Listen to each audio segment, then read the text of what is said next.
We see glass structures and concrete pillars coming out from the ground. And amidst this, I think, I just want to see a little blip in the system. And for me, sometimes just that mark on the wall from a human being, from a person of that city, I feel like, yes, there's life.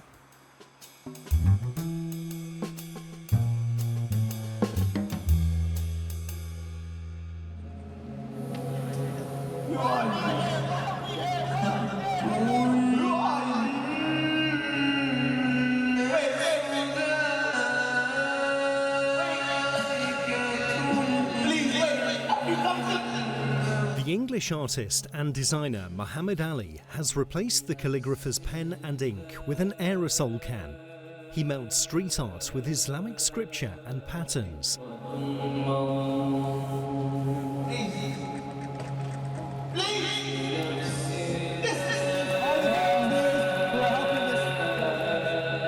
Born in 1979 in Birmingham, Ali developed an interest in street art before earning a degree in multimedia design and working in the games industry. He rediscovered his Muslim faith in his 20s and began to fuse graffiti with calligraphy. He is known as Aerosol Arabic and describes himself as an urban spiritual artist inspired by the concepts of peace, knowledge, and spirituality.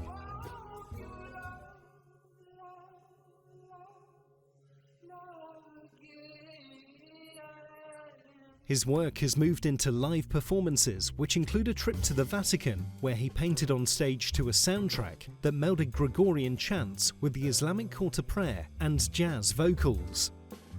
He has exhibited canvases and created public murals throughout the world, while directing theatrical events with other artists.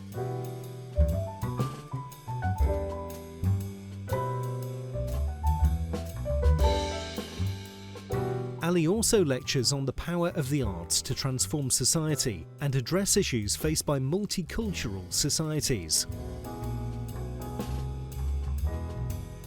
We joined Ali in Birmingham.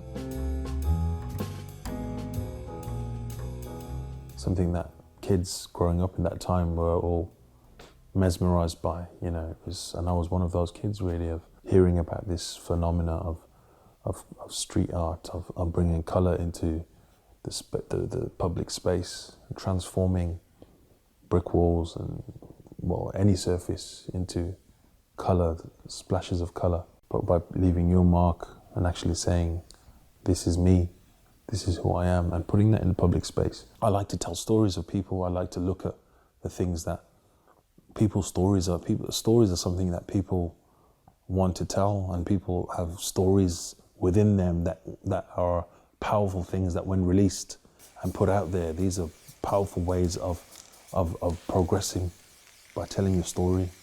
So I need to hear from people. That's what I say, and that keeps me going. And I would hope it keeps me grounded as well, because I don't want to be detached from people. I want to be immersed in their stories and in the people.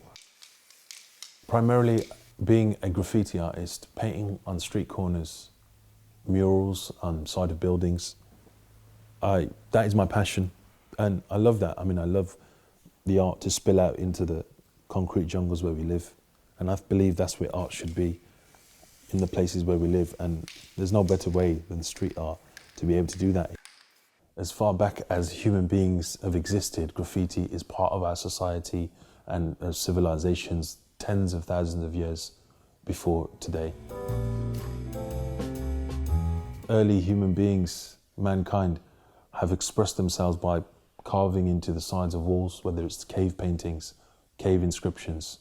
And I think we must look at graffiti as a continuation of something that was a necessary part of human progress and development, of ancient rock inscriptions through to the spray cans of New York subways.